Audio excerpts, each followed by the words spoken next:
Reiškia, kas liečia stebėtojus, jūsų surinkimas kitas dalykas, bet yra jų darbas.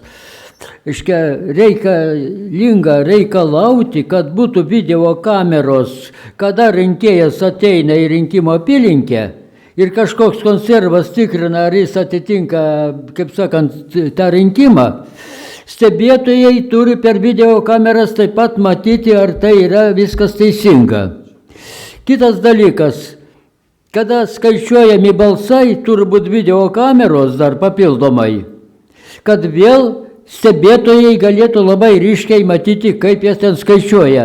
Nes dabar, kada stebėtojai stovi toli, jie dažnai ne viską pastebi šitą dalyką. Tai vat, ypač žmonių skaičiavimas per paskutinės valandas, kiek atėjo rinkėjų, nes ten būna irgi klastotė dėl atėjusių. Vėl turi būti, stebėtojai turi suskaičiuoti tos atėjusius rinkėjus, kad nebūtų klastočių. Tai kas liečia rinkimus. Dabar kas liečia, kad partija išsiskirtų ir laimėtų, kad būtų kitaip negu pas kitus, dar, pavyzdžiui, vienas pasiūlymas. Kadangi lietuvių kalbos yra sukinėtintos getų kalbos, bet, reiškia, išlaikiusios visus pagrindinius getų kalbų bruožus, o getų kalbos senovėje buvo paplitę ir Šiaurės Afrikoje, Egipte, ir Mesopotamijoje, ir net vakarų Vokietijoje, net į Airiją kažkiek patekę, vakarų Kinijoje, dalis kaip ainiai ir samurajai atėję į Japoniją ir taip toliau. To pagrindu partija kaip vienintelė šitoj krypty gali kelti reikalavimą, kad Lietuva ir Latvija padarytų kaip istorinių kalbinių rezervatų, tai yra draustinių, be jokių užsienio bazų, be jokių užsienio, reiškia, karinių sąjungų, kaip vienintelė siūlanti šitą dalyką. Tai yra vėl būtų partijos išsiskyrimas iš kitų ir gana ryškus. Ir dar vieną smulkų dalyką dadėsiu. Tam, kad padidinti gimstamumą, šiuo metu visos partijos aiškina, kad turi būti kultūra, turi būti visur muzika. Muzika turi būti, bet kada jį viršyje tam tikrą lygį, atsiranda besidalinančios ląstelės, pradeda virsti jungiamojų audinių ir netlieka savo paskirties. Taip daugelis jaunų vyrų, ypač kurie įsirengia kolonėlės ir namuose ir automobiliuose, pas juos seklidėse pradeda formuotis vietoje tikslinės paskirties ląstelių dalymosi, kad užaugtų spermatozoidai, formuojasi jungiamasis audinys ir lieka kiaušiai be spermatozoidų. Tai yra kultūrinis muzikinis sterilizavimas. Partija galėtų, arba kūriama partija, galėtų reikalauti kaip vienintelė, kad būtų šitoj vietoj sutvarkyti įstatymai. Dėkui uždėmesi.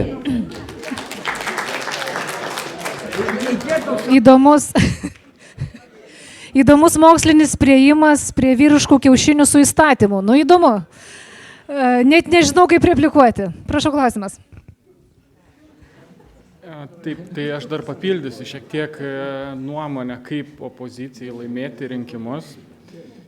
Mane įpareigoja pasidalinti tokią idėją, kad galėtų opozicijos lyderiai susitikti ir kažkokį bendrą sprendimą, bendrą kažkokį planą priimti. Gal tai ir vyksta, aš nežinau, bet čia tikrai toks labai logiškas, natūralus dalykas.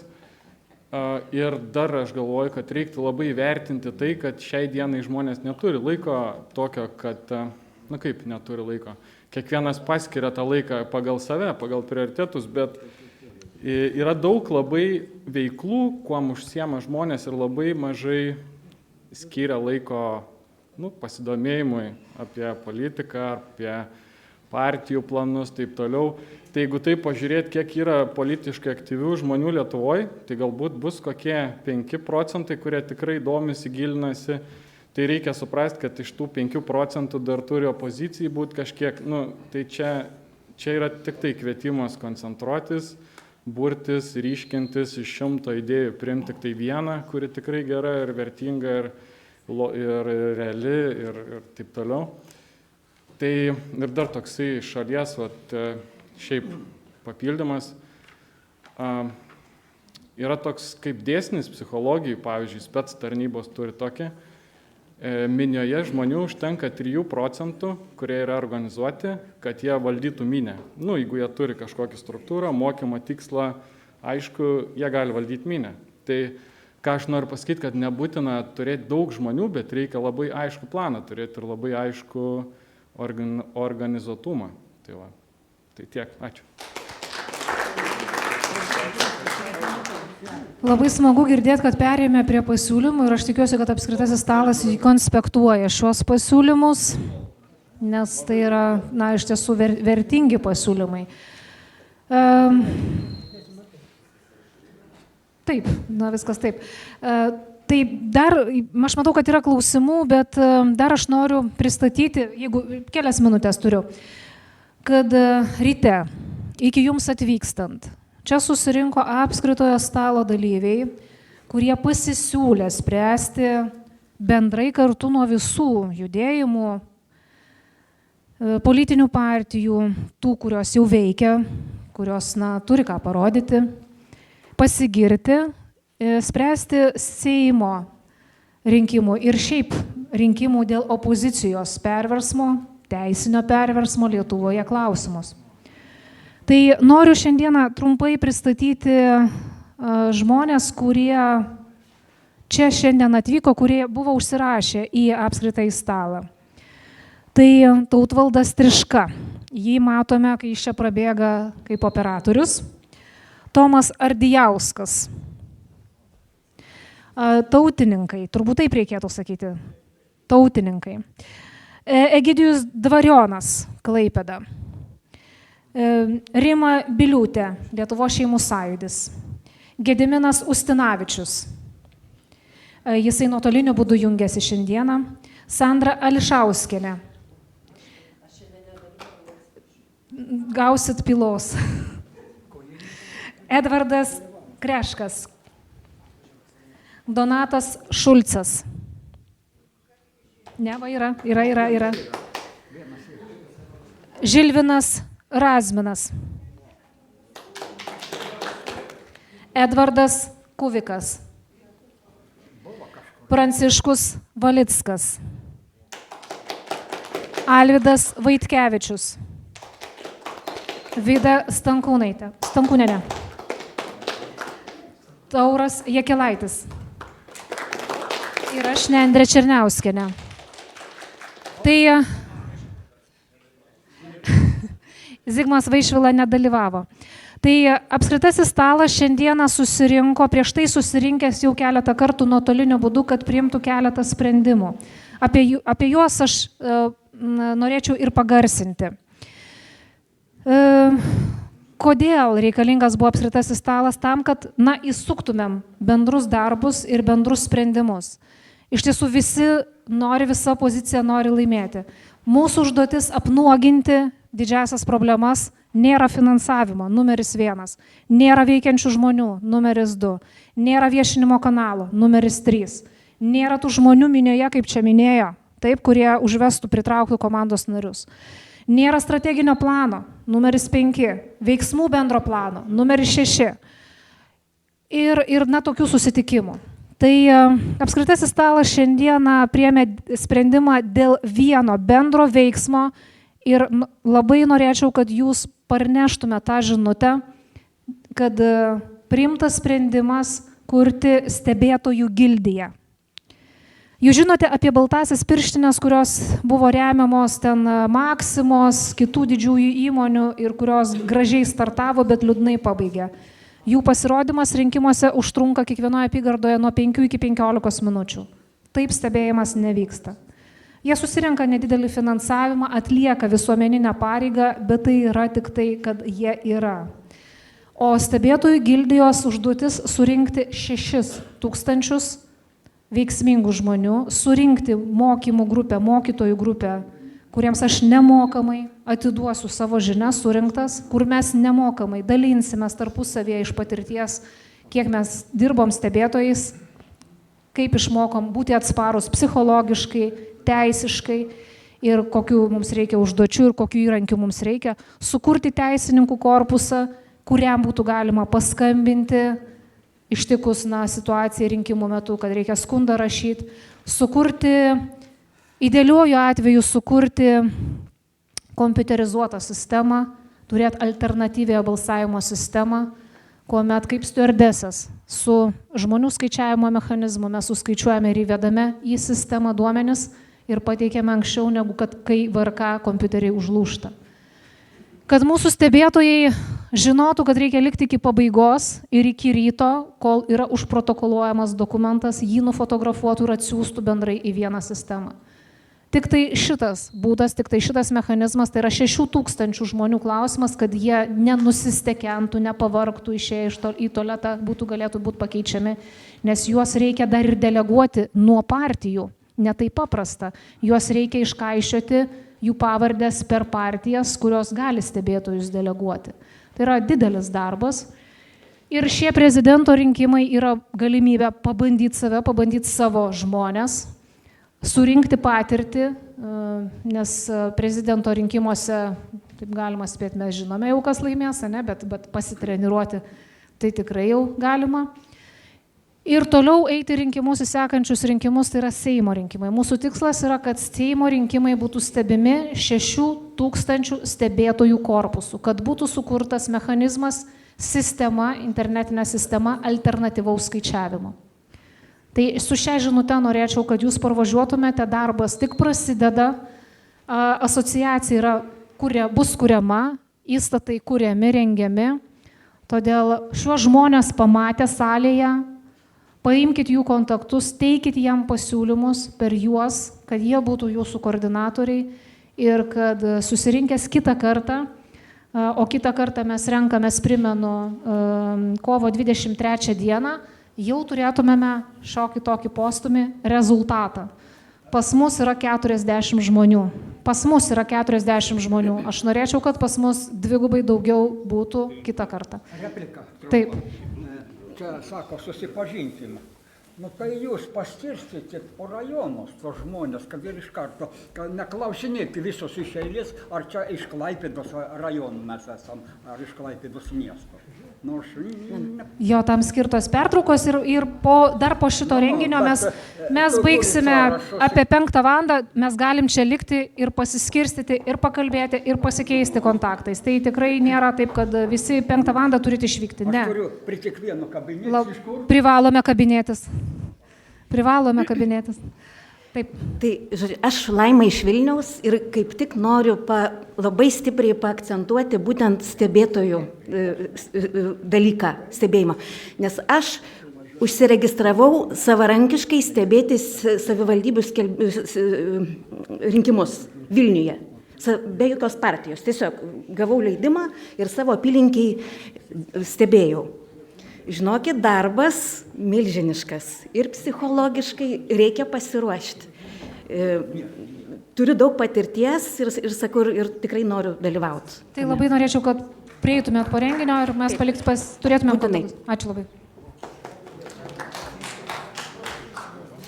Labą dieną, esu iš Kauno Žibutė Mickutė. Paklausom. Čia buvo klausimas dėl ES stojimo sutarties pasikeitimo ir aš, jeigu neklystu, jau pirmas etapas įvyko ir europarlamentarai pasirašė dėl, reiškia, Lietuvos suvereniteto ir dar gegužės mėnesį bus antras etapas. Tai yra labai svarbu ir to laiko labai nedaug. Ir gal reiktų tada irgi bandyti greičiau, kad tas žmonės galėtų pasirašyti, tai gal peticijų tą panaudoti metodą. Tai va toks pasiūlymas būtų. Tai norėčiau pagarsinti, kad šiuo klausimu aktyviai dirba signataras Zigmas Vaišvila. Jis kiekvienam iš čia gale esančių kandidatų, kur jų paveikslėliai čia yra, išsiuntęs paraginimą pasirašyti dokumentą, kad jeigu jis bus išrinktas, kuris nors iš jų bus išrinktas, kad nesutiktų su ES keitimo sutartimi tokiomis sąlygomis. Tai kol kas šiai dienai yra pasirašęs vienintelis Eduardas Vaitkus.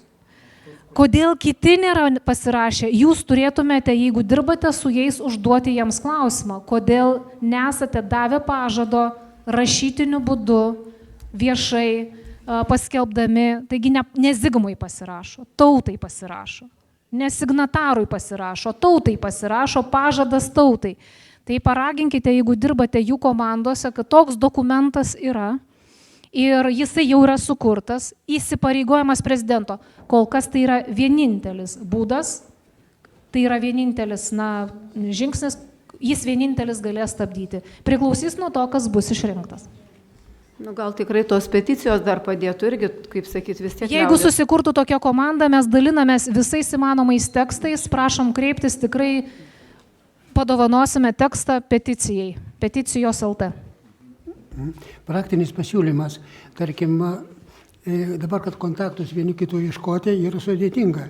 Jūs turite tą sąrašą, kurie dalyvauja šitam susitikime ir aš siūlyčiau, kad, tarkim, padaryti sąrašą ir išsiuntinėti tiem, kurie dalyvauja. Tarkim, aš neprieštarauju, kad toks sąrašas su mano pavardė būtų išdalintas kiekvienam čia esančiam.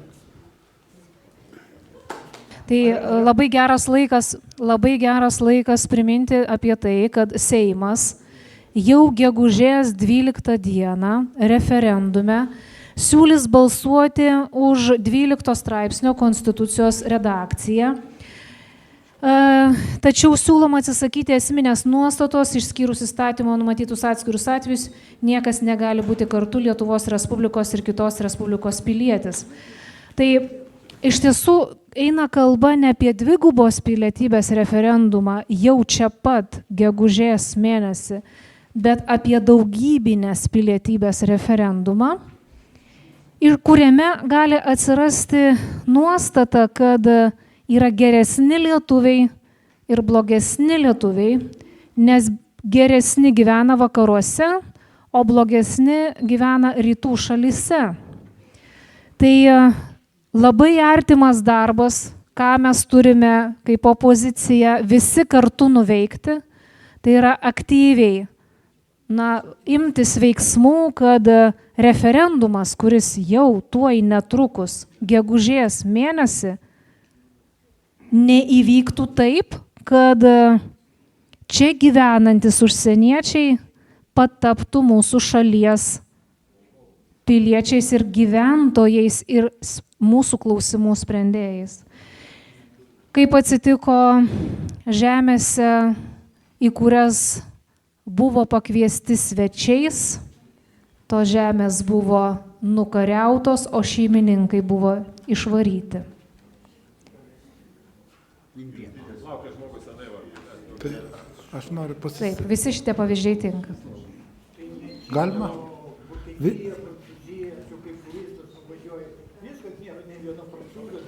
Labadiena visiems, Virginijus Sankauskas. Aš noriu pasakyti. Minutėlė, Virginijau, šitas žmogus akmenyje iškalė mūsų referendumo laimėjimo datą, kada teismas pasisakė, kad tauta turi teisę į referendumą, tai buvo 2021 Liepos 14 diena. Šitas akmuo guli pas Vidas Stankūnienės sodyboje, tai yra skulptorius, kuris iškalė šią datą svarbę mums kaip opozicijai ir kaip žinantiems, ką reiškia referendumas, kaip tauto žodis. Tai. Ačiū. Tas įvyko 22 metais, gegužės 17 dieną ir ten buvo pristatytas tas pilietinės vienybės aktas tautos ir valstybės išlikimo. Aš norėčiau apie labai trumpai pasakyti, kodėl nepavyksta tos jėgos. Partinio pagrindo tikrai nepavyks 100%, čia kaip priklausomybės Kisąjūdis išsiformavo, tos partijos vyko ir opozicinės, ir Paks, ir Čilinska, ir Pauluskų visokių, ir tenai Uspaskikas ten bandė tą populiarumą ir viso žlugo, neturėjo ideologijos, sovietinė sistema, šita komunistų partija turėjo tą Lenino ideologiją, mauzoliejų pastatė, ten kaip bažnyčia. O žodžiu, ta partinė sistema neturi jokios ideologijos, jokios pagarbos, jokio autoriteto, tik tai pinigų. Yra partinė sistema ideologija ir kitoje pusėje pilietinė visuomenė. Tai aš tik tai manau, tą viską galima daryti per pilietinę visuomenę, reiškia, ta konstitucija mūsų pusėje, himnas, reiškia, už vienybę, dainuoja už visuotinę vienybę, o, reiškia, tą, kaip jūs čia darot, labai teisingai, bet viską akcentuoti visuotinę pilietinę vienybę, o į rinkimus eit tą pilietinės vienybės ideologijos pagrindų, reiškia,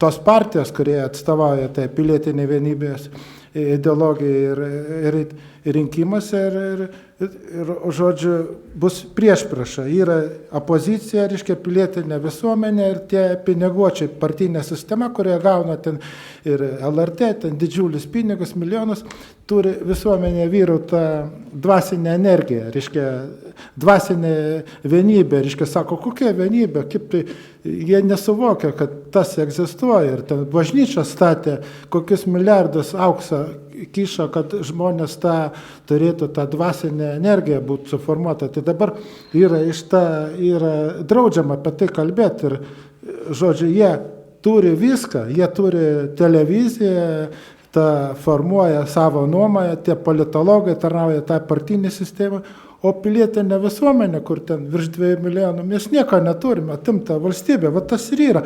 Tai aš pabaigai norėčiau tokį filosofinį tekstą užbaigti. Blogis susinaikina savaime, palikdamas tuštumą, kurią turi išpildyti gėris ir tiesa, arba blogis tampa kur kas išradingesnis. Tai vyksta kova tarp gėrio ir blogio ir tas blogis visą laiką išradingesnis negu gėris. Ačiū.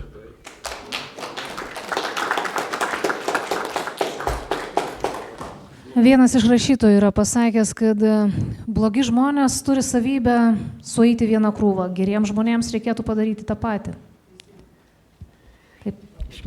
Kaip partija ar kuriama partija gali vėl išsiskirti iš kitų? Nu, reiškia, kuo daugiau neįprastų pasiūlymų. Štai dabar dar vienas pasiūlymas. Lietuvos vietinė struktūra, keliai, elektros tinklai, kanalizacija ir taip toliau yra bendras Lietuvos senbuvių turtas. Tai jeigu atvažiuoja užsienietis, tai jis ką nemokamai naudojasi mūsų turtu. Todėl aš siūlau, ir partija kaip tik turėtų siūlyti, kad užsienietis atvažiavęs į Lietuvą apie 10 ar 15 metų mokėtų nuomos mokestį už bendrą senbuvių turtą. Ir tai atbaidytų stipriai užsieniečius nuo kolonizacijos. Dėkui uždėmesi. Gerbiamas Edvardas labai taip taikliai pataikė. Iš tiesų, politinis judėjimas visa Lietuva kviečia visas opozicinės partijas jungtis, veikti kartu ir veikti viena platforma, vienu judėjimu. Mūsų vertybinės savybės, vertybiniai mūsų dalykai yra išsakyti jūsų rinkinukose, kuriuos jūs gavote, ten yra tikslai ir siekiai. Pagal tuos siekius ir tikslus mes galime vienas kitą rasti, panašius į save. Kas norėtų tapti partijos steigėjai visa Lietuva ir norėtų prikalbinti ir kitus judėjimus ir politinės partijas jungtis ir vienytis, po susirinkimo gali prieiti ir pasidalinsime ir informaciją, ir steigiamaisiais dokumentais. Taip, einame į pabaigą, paskutiniai klausimai. Taip. Čia aš replikas porą. Kai mums reikia apsiriboti 3 svarbiausiais klausimais ir lengvai bus susivienyti, o negu 20 klausimų, kur daug skirtumų paskui galima atrasti. Kuriuos sakiau, 3 svarbiausi. O antras pasiūlymas dėl akmentašių, kad įrašytų dar, kad tauta turi ne tik teisę, bet ir pareigą nuversti valdžią, jeigu reikia.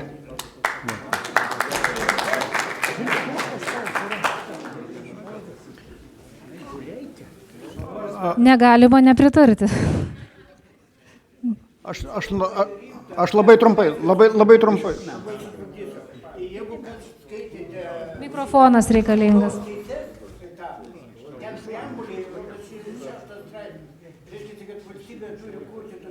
įstatymas, kad tauta nebūtų piliečiai ir tauta nebūtų priversti pasipriešinti. Labai rimta, čia nieko iš kažko nepasakė. Žmogaus teisės. Aš turiu jums klausimą, Tomai. Kaip nutiko taip, kad jūsų politinė partija tautininkus išstūmė, nes suvalgė? Visi apsijungimai, kurie vyko, ne? Faktiškai jungiatėsgi irgi taip pat vertybiniu požiūriu. Nu, taip reikia manyti, kad jungiatės su centro partija vertybiniu požiūriu, taip? Ir kaip nutiko taip, kad jūsų balsas tame junginyje tapo negirdimas? Kokią pamoką mes visi turime išmokti, kad susijungę nepakartotumėme tos pačios klaidos? Jungimasis buvo pagal susitarimą, pagal sutartį tarp partijų. Ir tam susitarime buvo aiškiai numatytos vadovybės rinkimų sąlygos. Ir pavyzdžiui, pirmininko rinkimai buvo numatyti rotacijos principu, kai vieną kadenciją centro partija išrenka savo pirmininką, kitą kadenciją išrenka tautininkai savo pirmininką. Nu ir, man atrodo, ten ar tik neburtų kelių buvo trauktas, kas bus pirmas. Tas ir centro partija gavosi pirmas, Gražulis tapo pirmininku ir kadencijai pasibaigus dabar jisai nusprendė irgi likti pirmininku toliau. Ir kaip mūsų partijos pirmininkas atsistojo ir priminė sutarties punktus, jungimosi partijų sutarties punktus, kad dabar priklausytų tautininkam išrinkti savo pirmininką. Buvo į tai neatsižvelgta ir Gražulis atsistatydino liktai, bet paskui neatsistatydino. Ir tada tautininkai buvo priversti palikti salę iš viso ir viskas. Ir tuo pasibaigė visas suvažiavimas. Tai dabartinis pirmininkas išrinktas vienpusiai vėl centro partijos, bet tautininkų dalyvavimu. Vat ir visos jungtuvės, tai kaip baigėsi ir kaip šito išvengti, manau, jūs patys kiekvienas atsakymą turit. Tai yra kelių žmonių egoizmas, eilinis egoizmas ir visiškai nesiskaitimas su kitų žmonių interesais ar ne interesais, paprasčiausios sąžiningumo stoka ir padorumo elementaraus nebuvimo. Tai vienintelis būdas su tuo nesąžiningumu kovoti yra pagarsinti apie tą nesąžiningumą. Tai vat, ačiū, kad pagarsinote, nes iš tiesų viskas buvo taip už didelės užsklandos, spėliojimų būdu. Ir iš pirmų lūpų iš tiesų labai svarbu išgirsti, ačiū, kad pagarsinote. Dabar aš dar norėjau vieną dalyką priminti visiems, kažkaip nebuvo tas užsiminta, kad mes neturim pamiršti žygdarbio vieno amžinatilsį Pranciškaus Šliužo įvykdyto, už ką jis ir buvo nužudytas. Tai galbūt čia ir yra žmonių dalyvavę visam tam reikale. Aš, pavyzdžiui, priklausiau vienam iš dešimtininkų, kurie rinko parašus tam referendumui. To žygdarbio daugiau ir nepakartos niekas, kuris buvo padarytas. Tai vat aš siūlau, jeigu... Yra esminis skirtumas. Šliužas ruošiasi 2 metus referendumui. Mes turėjom 2 mėnesius. Tai yra skirtumas. Mes neturime iš viso laiko dabar jokio. Palyginus su tai, Šliužas ruošiasi 4 metus, aš taip, man atrodo, visam šitam reikalui. Ir aš kaip priklausiau tam 10 būreliui, čia kaip ir kapos rinkimų sistema senybinė Lietuvoje, kuri veikia. Tai vat aš priklausiau tam 10 būreliui, kur aš kas savaitę susisiekdavau su savo dešimtininku, kuriam turėdavau pristatyti rezultatą, kiek aš parašų gavau per tą savaitę. Ir tie kontaktai būdavo kartais net į savaitę po 2 kartus, ne po 1 kartą. Po 1 kartą buvo privaloma susisiekti. Tai su kuo tas dešimtininkas paskui atsiskaitė ten toliau ir kaip ta informacija visą ten keliavo iki pačio Pranciškaus Šliužo, tai nesunku nuspėti tenais. Jisai matyt tam šimtininkui, kitam žmogui atsiskaitė ir taip toliau nukeliavo iki to. Tai čia vienintelis kelias, kaip galima dar surinkti tą stebėtojų 6,000 žmonių. Tiesiog pasiskirti tuos žmonės atsakingus, kurie kitus žmonės turės ir čia yra didžiulis darbas. Tai, bet tai aš kito kelio nežinau, nemantau. Čia Jaunimai, kuris nesuprato, tai yra tinklinis marketingas.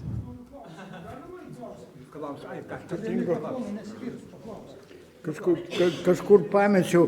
Reiškia, taip, ten ta žmogaus teisų preambulė rašoma.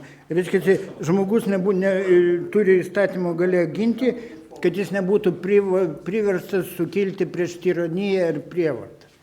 Pasirašė Vytautas Landsbergis Lietuvos vardu šitą. Ir jisai yra priimtas Lietuvoje kaip įstatymo galę turi.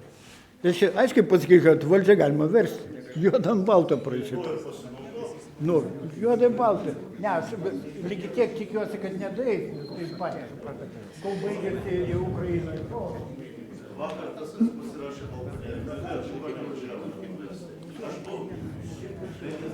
Tai matau, kad esame jau nuvargę ir mūsų renginys eina į pabaigą pagal darbotvarkę.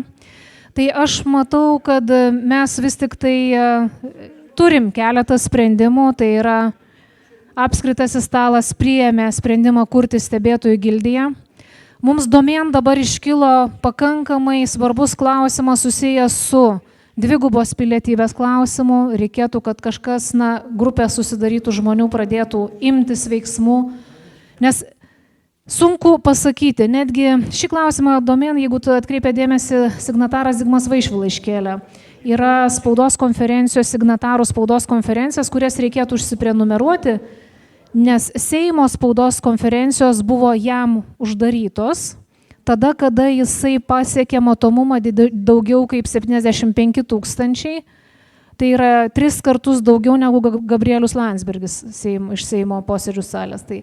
Tai tada jam uždarė, atidarė kitą kanalą, jame reikia iš naujo prisiregistruoti. Tai sekite tas naujienas ir jeigu kyla klausimų ir norite organizuotis grupėse, tai dėl referendumo, dėl dvigubos pilietybės. Šiai dienai galiu tik tai patvirauti tiek, kad neturime sprendimo. Ar šį referendumą boikotuoti, pilnai boikotuoti, reiškia neiti į referendumą, nebalsuoti ir taip nepritarti, ar vis tik tai eiti ir balsuoti. Tai bus jos šitos dvi pozicijos, kurios pašnekesiais liks Facebooko ir YouTube kanaluose. Bet mes turim priimti bendrą sprendimą, būdami labai nedideli.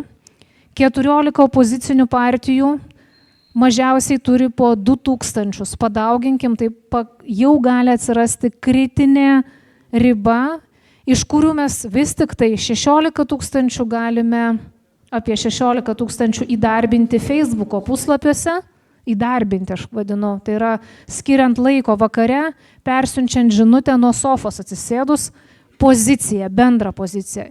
Ir jeigu šitoj vietoje mes vėl susivelsime, vieni sakys balsuoti, kiti nebalsuoti, vėl bus tarpusavio prieštaravimas ir žaidimas, nes sistemai ir pozicijai mirk gyvenk trūk reikia rezultato dėl dvigubos pilietybės, dėl to, kad daugiau kaip 1 milijonas lietuvių yra išvykusių ir neapskaitoje, krūva vaikų ir paauglių yra nežinia kur kokioje apskaitoje, kurie taps pilnamečiais, tuoj pat netrukus. Ir tam, kad suklastoti referendumo rezultatus, reikia tik duoti pagrindą. Tai mums reikia susitarti, kaip to pagrindo neduoti ir sekantį kartą labai tikiuosi kovo 23 vėl matyti jūs čia, galbūt kitoje vietoje pranešime ir kalbėtis bendro sutarimo dėl referendumo planuojamo dėl dvigubos pilietybės. Tai būtų vienas iš klausimų sekančiam kartui. Einame apie bendrimą, jeigu tai svarbu pakalbam, jeigu tai nėra svarbu atidedam kitam kartui. Čia man labai svarbu. Baigėsi susirinkimas, aš norėčiau dar pabendrauti, bet man 18 val. Paskutinis autobusas. Gyvenu Svėdasuose, tai yra miestukas tarp Rokiškio, Anykščių, Kupiškio ir Utenos. Jeigu kas nors pakeliui važiuotų, tai ir mane paimtų, tai būčiau labai dėkingas. Poreikis iškilo kuria kryptimi važiuoti? Anykščių kryptimi iškilo poreikis važiuoti. Rokiškio kryptis. Tai ačiū visiems, nepabėgame, kava arbata dar laukia jūsų čia. Pasikalbam ir susimatom kovo 23. Ačiū labai.